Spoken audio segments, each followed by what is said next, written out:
You want to explain why your fingerprints are on this file, right here? As I just said, I was working. I suggest you check the sign-in sheet.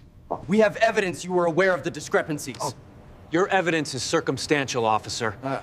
We've been entirely transparent. The boardroom smelled like burnt coffee and fresh paper. Malik Carter felt it before he saw it. The shift in air when a uniform stepped inside. The officer's boots stopped just short of Malik's chair. Too close. Malik's pen paused over his notepad. He didn't look up yet. He'd learned, long ago, the cost of moving too fast. "Sir," the officer said, voice loud enough to travel the glass walls. "You're in the wrong room." The projector hummed. A woman at the far end of the table glanced down at her phone. No one spoke. Malik raised his eyes slowly. The officer's hand hovered near his belt, casual, practiced. A badge glinted under fluorescent lights. "I'm exactly where I'm supposed to be," Malik said. The officer smiled, thin and rehearsed.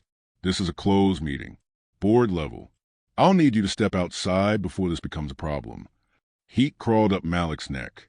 He felt the familiar calculation. Tone, posture, breath. He was wearing a suit that cost more than the officer's monthly rent. But he knew how this worked. He knew how quickly misunderstanding turned into something else. Across the table, a man cleared his throat. Another adjusted his tie. Silence pressed down harder than the officer's stare. The officer leaned in, lowering his voice just enough to sting. "Don't make me embarrass you." Malik's fingers curled against a notepad. His name sat printed on the agenda beneath his hand, bold and official. The door behind the officer clicked shut, and the meeting chair finally spoke. "Officer, what exactly do you think you're doing?" Malik Carter adjusted his cufflinks as the boardroom lights flickered on. Glass walls, polished table, 12 leather chairs. City Hall-like transparency, at least in architecture. He took a seat near the center, setting his folder down with care. A woman across from him nodded politely. "Morning." "Morning," Malik replied. The agenda lay open. His name sat halfway down the page. He didn't touch it yet. The door opened hard. Boots crossed the threshold, heavy and unhurried. Malik felt the pause ripple before he heard the voice. "Hey!" Everyone looked up. The officer's gaze moved around the room, then stopped on Malik. It stayed there. "You lost?" the officer asked. Malik blinked once. "Excuse me." The officer stepped closer. Too close. "This room's reserved. Oversight Commission." "Yes," Malik said. "I know." A chair scraped softly. No one spoke. The officer's eyes dropped to Malik's folder, then back to his face. "Staff entrances are downstairs." "I'm not staff," Malik said. The officer smiled. "Not kind." "Right. I'm going to need you to step out." Malik inhaled slowly. "I'm here for the meeting." The officer's hand brushed his belt. "Sir, don't make this difficult." Across the table, a man cleared his throat. "Officer." The officer cut him off without looking. "I've got it." Malik's pulse thudded in his ears. He kept his voice even. "What's your name?" The officer frowned. "Daniel Rourke. Badge 317. And you are?" Malik met his stare. "Malik Carter." Rourke snorted. "Okay, Mr. Carter. Up. Now." Silence stretched. Malik felt every eye on him. He thought of his mother's voice. "Be careful." He thought of the folder in front of him. He thought of how often this moment repeated itself, dressed in different rooms. "I'm not leaving," Malik said. Rourke leaned in. "You don't belong here." The words landed heavy, practiced. The meeting chair finally stood. "Officer Rourke," she said sharply, "step back." Rourke turned, irritated. "Ma'am, this man is—" "He is the chair," she said, "of this commission." Rourke froze. Malik spoke quietly. "And this meeting is about accountability." The door clicked shut behind them. Officer Rourke didn't move at first. The word chair hung in the air, awkward and undeniable. Malik watched it settle on Rourke's face. The flicker of disbelief, the reflexive scoff, the rapid mental scramble for footing. "That's not possible," Rourke said. The meeting chair, Councilwoman Harris, folded her hands. "It is not a debate." Rourke's jaw tightened. With respect, ma'am, I was informed. You were informed, she said. You chose not to listen. A man at the far end of the table finally spoke. Malik Carter was confirmed by the council last week. Rourke glanced at Malik again, this time slower. Assessing, reframing. Malik kept his posture relaxed, though his shoulders ached from restraint. You asked for my name, he said. You didn't ask for my role. Rourke exhaled sharply. If there's been a misunderstanding. There hasn't, Malik said. A murmur moved around the table. Harris tapped the agenda. We'll proceed. Rourke lingered, eyes fixed on Malik. I was doing my job. Malik nodded once. So am I. Rourke turned on his heel and left. The door closed softer this time. No one spoke for several seconds. Harris cleared her throat. For the record, she said, Mr. Carter brings 15 years of civil rights litigation, federal oversight experience, and unanimous confirmation. She looked directly at Malik. Welcome. Thank you, Malik said. As introductions resumed, Malik listened more than he spoke. Names blurred, titles stacked. He felt the echo of Rourke's voice looping in his head. You don't belong here. A man beside him leaned over. Rough first day. Malik smiled faintly. It's educational. The meeting adjourned an hour later. As chairs scraped back, phones appeared. Malik caught snippets. Was that intentional? Unbelievable. He didn't even apologize. In the hallway, Harris caught up with him. Are you all right? I'm fine, Malik said. She hesitated. If you want to file a formal complaint. I'm aware of the process, he said gently. She nodded, embarrassed. Of course. Malik stepped into the elevator alone. As the door slid shut, his reflection stared back, ties straight, eyes steady, jaw clenched. On the ground floor, Rourke stood by the security desk. They locked eyes. Rourke straightened. Mr. Carter. Officer, Malik replied. Rourke's voice dropped. No hard feelings. Malik studied him. You embarrassed yourself. Rourke's lips pressed in. You could have said something sooner. I did, Malik said. You didn't hear it. The elevator dinged open behind Malik. He stepped inside. As the doors closed, Rourke called out, This doesn't change anything. Malik looked up just before the doors sealed. It does. Outside, cameras waited. A reporter approached. Mr. Carter, comment on this morning's incident. Malik paused. It was instructive. About what? About why I'm here. That night, Malik sat alone at his kitchen table, files spread wide. Complaint after complaint. Names repeated. Badge numbers circled. 317 appeared again. He exhaled slowly and opened the next file. The files had weight. Not physical weight, though the boxes were heavy, but the kind that pressed into Malik's chest the longer he sat with them. He spread them across the conference table in the commission office. Stacks labeled by year, by precinct, by outcome. Sustained, unfounded, pending. He opened the first file. State your name for the record, Malik said.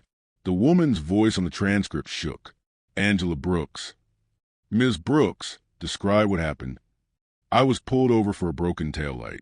I asked why the officer was yelling. He told me to shut up. Malik closed his eyes briefly. Another file.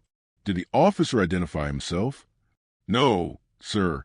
He just kept his hand on his gun. Badge number 317.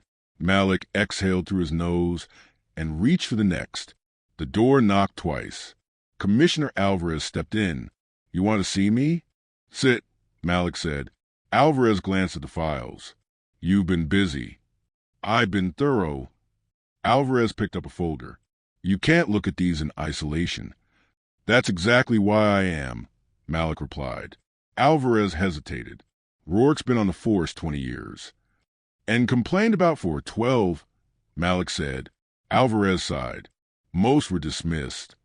Malik slid one file across the table. Dismissed doesn't mean disproven. Alvarez read silently. Internal Affairs cleared him. Internal Affairs cleared him, Malik repeated. That's the pattern. Alvarez looked up. You think this is personal? I think it's systemic, Malik said. and he's comfortable inside it. Alvarez leaned back. You know what happens when we push. Yes, Malik said. I do. Later that afternoon, Malik sat across from a young man in interview room B. The walls were bare. The camera light blinked red. Just tell me what you remember, Malik said. The man swallowed. He said I fit the description. Of what? Of someone suspicious. Malik nodded. Then what? He asked where I got my car. I said my job. What did he say? The man laughed once, bitter. He said, sure you did. Badge number 317.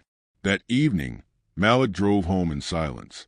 At a red light, a patrol car pulled up beside him. Malik felt his shoulders tense before he could stop himself. The car drove on. At home, Malik's sister called. You okay? She asked. I'm working, Malik said. That's not what I asked. Malik paused. I'm learning things. About him? About all of it.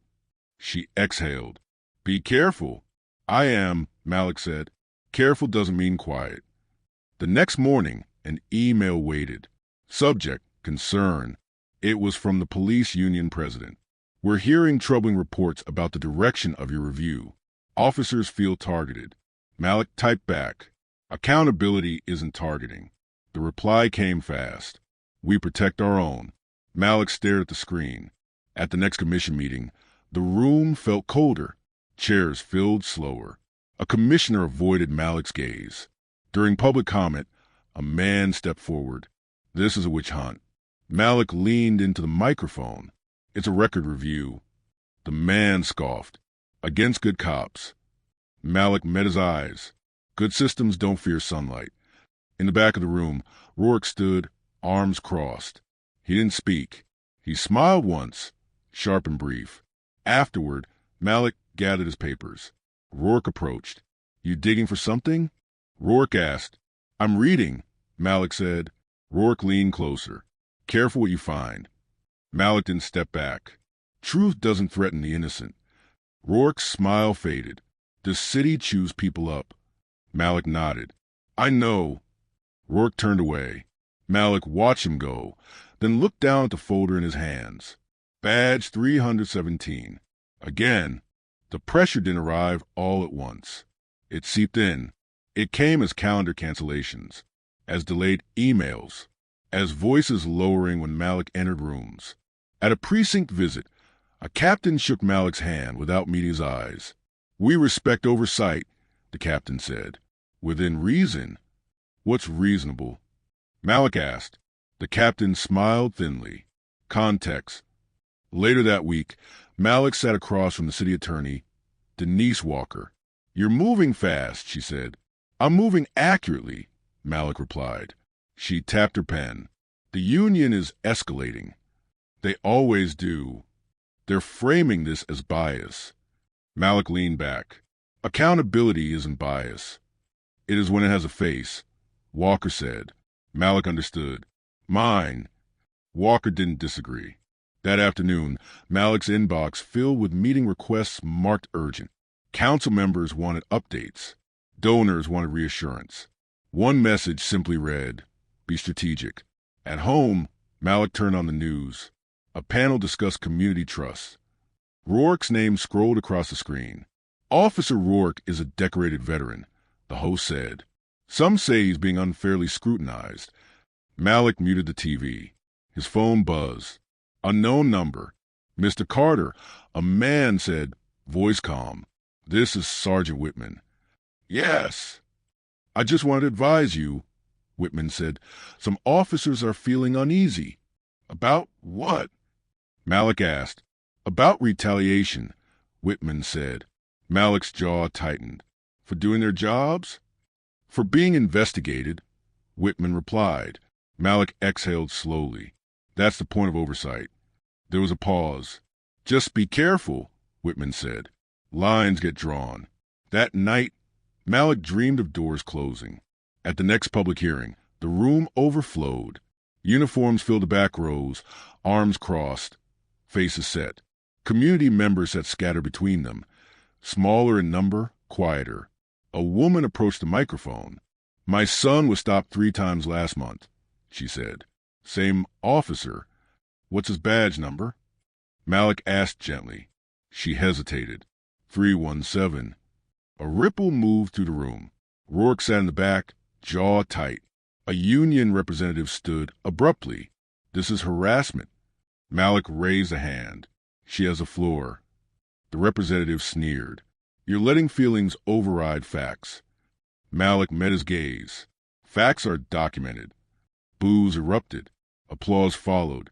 The gavel struck twice. During recess, Malik stepped into the hallway. Rourke followed. You're enjoying this, Rourke said. I'm doing my job. You're painting targets, Rourke said. On good cops. On patterns, Malik corrected. Rourke laughed sharply. You think you're above this? Malik looked at him. I think systems matter more than egos. Rourke leaned closer. This department has a long memory. So, do communities, Malik said. Rourke's eyes hardened. Careful. Malik held his gaze. I am. That evening, Malik's sister called again. They're talking about you online, she said. I know. People are angry. So am I, Malik said quietly. At work the next day, Malik found a note slipped under his office door. Traitor. He folded it once and placed it in a drawer. In a closed-door session, Commissioner Alvarez spoke up. We're losing support. For what? Malik asked. For stability, Alvarez said. The department feels attacked. Malik looked around the table. Stability built on silence isn't stability. Another commissioner shifted uncomfortably. Maybe we pause the Rourke review. Malik's voice stayed calm. Why him? Because he's become symbolic. Alvarez said. Malik nodded slowly. So have I. The room went quiet. That night, Malik stayed late, alone with the files. Outside, rain streaked the windows. He traced a finger over badge numbers, dates, outcomes. The pattern was undeniable. His phone buzzed again. A text this time. You don't know what you're up against. Malik typed back. Neither did you. He locked the office, stepped into the rain, and kept walking forward. The email arrived at 2:17 a.m. No sender name. No greeting. Just a subject line. You should see this. Malik stared at the screen, heart ticking louder with each second before he clicked. A video loaded slowly. Body camera footage. Nighttime. Streetlight glare bleeding across a lens. Step out of the vehicle, Rourke's voice said. Malik leaned closer. The man on the screen sounded calm. May I ask why? Because I said so, Rourke snapped. Hand where I can see them. The camera shook. A pause. I'm complying, the man said. Rourke laughed. Doesn't look like it. Malik's jaw tightened. He watched Rourke escalate. Tone hardening, command stacking, a hand pushing the man against the hood. No sudden moves, Rourke said. I didn't move, the man replied. Rourke's voice dropped. Don't get smart. The video ended abruptly. Malik sat back, chest tight. He checked the timestamp. 2 years ago. Case dismissed. No misconduct found. His phone buzzed. A text from an unknown number. They buried it. IA signed off. I couldn't stay quiet. Malik typed back. Who are you? 3 dots appeared. Disappeared. The next morning, Malik forwarded the video to legal counsel and the commission. By noon, the leak had found the press. News vans lined the street by afternoon. This footage contradicts official findings, a reporter said into a microphone. Calls for accountability are growing. Inside City Hall, phones rang nonstop. Malik sat in a conference room with Councilwoman Harris and the city attorney.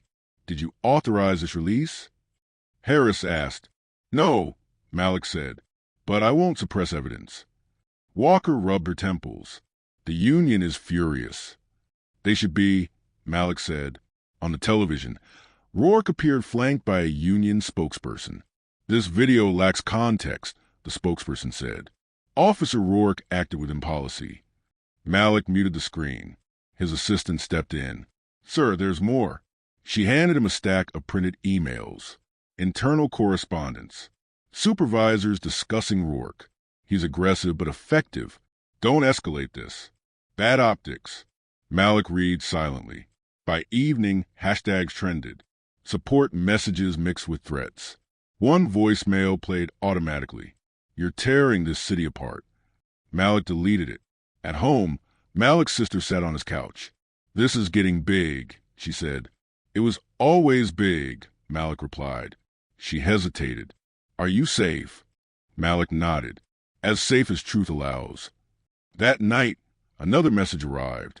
You cross a line. Malik didn't respond. The next day, an emergency commission meeting convened. Cameras crowded the back. Rourke sat stiffly, eyes forward. Malik spoke first. New evidence has emerged. Rourke's attorney stood. We object to this ambush. Malik's voice stayed level. This is an ambush. It's accountability. Gasps rippled as the video played again, larger now, undeniable. Rourke stared at the table. When the lights came up, Malik turned to him. Do you dispute the footage? Rourke swallowed. I don't recall the incident clearly. Malik nodded. That's noted. Outside, reporters shouted questions. Mr. Carter, are you targeting Officer Rourke? Malik paused. The evidence speaks. Officer Rourke comment? Rourke pushed past them, jaw clenched. That evening, Malik sat alone in his office. The city skyline glowed beyond the window. His phone buzzed once more. A new text. They're turning on him. On you too. Malik typed slowly. Good. He shut off the light and left the office dark, knowing nothing would be quiet again. The hearing room filled before sunrise. Cameras lined the walls. Microphones crowded the long table. Malik arrived early, placing his folder carefully in front of him. He didn't open it yet. People whispered. When Rourke entered, the room shifted. Uniform pressed. Expression blank. He took his seat without looking at Malik. Councilwoman Harris raised the gavel. This hearing will come to order. A woman stepped to the podium first. My name is Angela Brooks. Malik recognized her voice instantly. She spoke steadily. Officer Rourke stopped me for a taillight. He yelled. I asked why. He told me to shut up. Rourke's attorney objected. Overruled. He pushed me against my car, she continued. I was afraid. Malik watched the room listen. Next came a young man from interview room B. He said I fit the description. Of what? Malik asked gently. Of being suspicious, the man replied. Murmurs spread. One by one they spoke. Different nights. Same tone. Same badge number. When it was Malik's turn, Harris nodded. Chair Carter. Malik stood. The room quieted. I'm not here as a victim, Malik said. I'm here as an overseer. He paused. But oversight requires honesty. He described the boardroom. The assumption. The silence. I was told I didn't belong, Malik said. Not with slurs. With certainty. Rourke shifted. Malik continued. That certainty didn't come from nowhere. It came from a system that rewards it. Rourke's attorney stood. Objection, editorializing. Harris glanced at Malik. Proceed, but stick to facts. Malik nodded. Fact. Officer Rourke has been named in 12 complaints. He lifted a file. Fact. Internal reviews cleared him despite contradictory evidence. He looked directly at Rourke. Fact. This culture protects behavior until exposure forces change. Rourke was called next. He approached the microphone slowly. Do you recognize this footage? The prosecutor asked. Yes, Rourke said. Is that your voice? Yes. Did the individual comply? Rourke hesitated. Not immediately. The video played again. I'm complying, the man said on screen. The prosecutor paused it. At this moment? Rourke swallowed. Yes. So, why did you escalate? Rourke's jaw tightened. Officer discretion. Based on what? Training. What training teaches escalation without threat? Silence. Rourke glanced toward the union seats. We make split-second decisions. Was this a split second? The prosecutor asked. The timestamp blinked. For minutes. No, Rourke admitted. A reporter scribbled furiously. Malik watched Rourke shrink under questions. Not collapse, but crack. When the hearing adjourned, the room buzzed. Outside, protesters gathered. Signs lifted. Voices rose. Malik stepped out into the noise. A reporter shoved a mic forward. "Mr. Carter, do you believe Officer Rourke should be charged?" "I believe in process," Malik said, "and consequences." Rourke exited moments later. Boos followed him. He stopped near Malik. "You wanted this," Rourke said quietly. "I wanted truth," Malik replied. Rourke's eyes were bloodshot. "This ends careers." Malik nodded. "It saves lives." Rourke scoffed weakly and walked away. That night, Malik sat alone again, exhaustion heavy in his bones. His phone buzzed. A message from his sister. "I watched. I'm proud of you." Malik closed his eyes briefly. Outside, the city hummed, angry, alive, paying attention. For the first time, Malik felt the weight shift. Not gone, not resolved, but moving. The report landed on a Friday. 112 pages. Footnotes dense with dates, interviews, policy citations. Malik read the final paragraph twice before setting it down. Findings, sustained. Recommendation, suspension pending termination. Referral to prosecutor. He exhaled slowly. By noon, the city had the headline. Officer Rourke suspended after oversight report. Phones rang. Emails flooded in. Support, fury, warnings. In the hallway, Commissioner Alvarez approached. "You did it." "We documented it," Malik said. Alvarez hesitated. "The department's angry. They should be reflective." Alvarez managed a weak smile. "You know, that's not how it works." At the press conference, Malik stood at the podium. Cameras flashed. "This process was thorough," Malik said. "It was fair, and it was necessary." A reporter shouted, "Are you satisfied?" Malik paused. "No. Accountability isn't satisfaction. It's responsibility." Across town, Rourke packed his locker.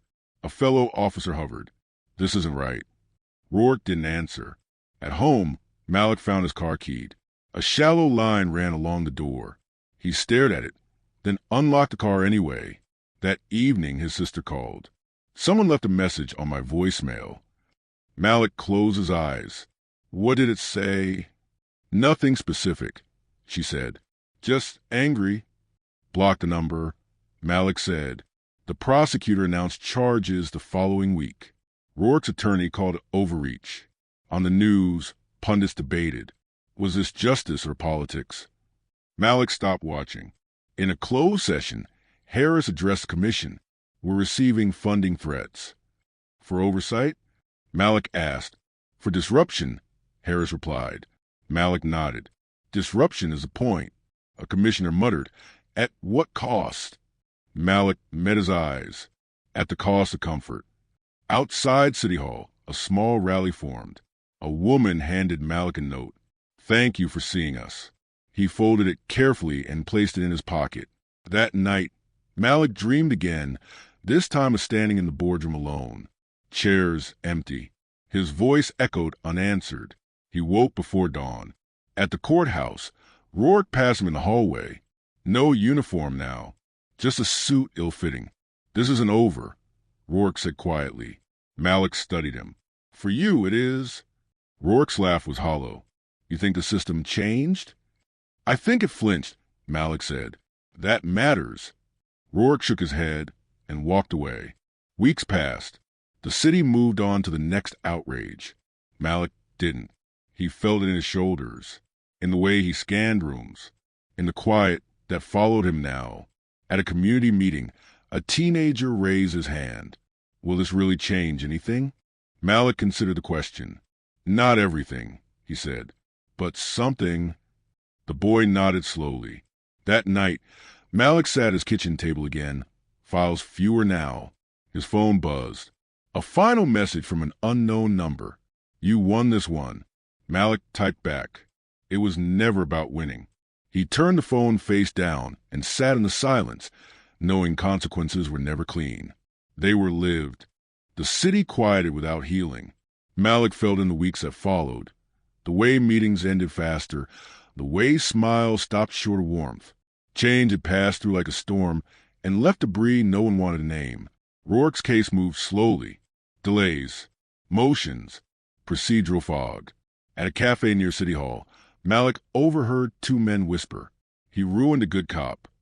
Someone had to. Malik stirred his coffee and said nothing. At work, his security detail increased. Not announced, just present. A reminder.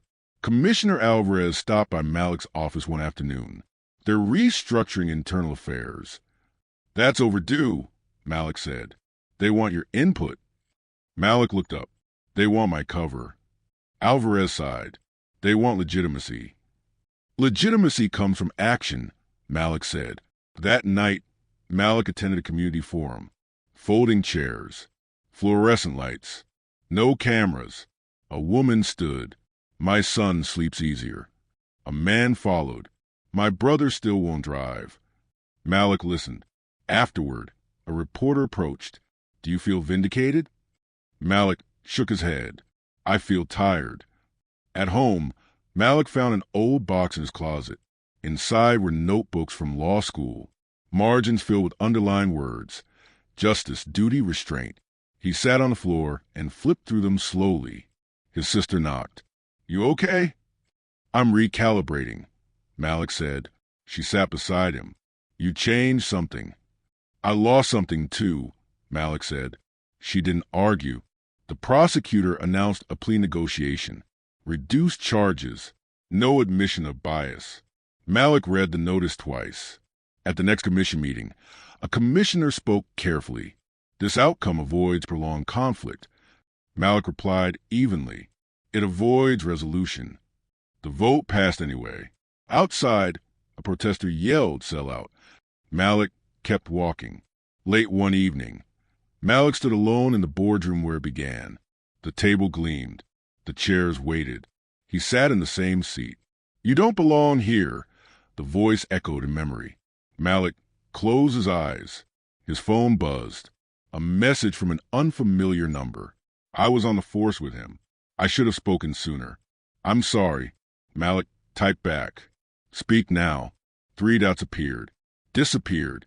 The next morning, a former officer testified to patterns Malik already knew. The story barely made the news. Incremental change didn't trend. At lunch, Harris joined Malik quietly. You're still here. I said I would be, Malik replied. She hesitated. Some thought you'd leave. Why? Because the cost is high. Malik nodded. That's why staying matters. That evening, Malik walked home instead of driving. The city moved around him. Sirens distant, laughter spilling from bars, traffic pulsing. A patrol car slowed beside him, then continued on. Malik's shoulders didn't tense this time. At home, he wrote a single line in a new notebook. Justice isn't loud. It's stubborn. He set the pen down. Outside, rain began to fall again, light and steady, washing the pavement without erasing cracks. Malik watched from the window, knowing aftermath wasn't an ending. It was a condition. The next meeting began on time. Malik arrived early, as he always did now. He straightened the nameplates, aligned the microphones, smoothed the agenda. Small rituals. Proof of presence. The boardroom filled slowly. Some familiar faces. Some new.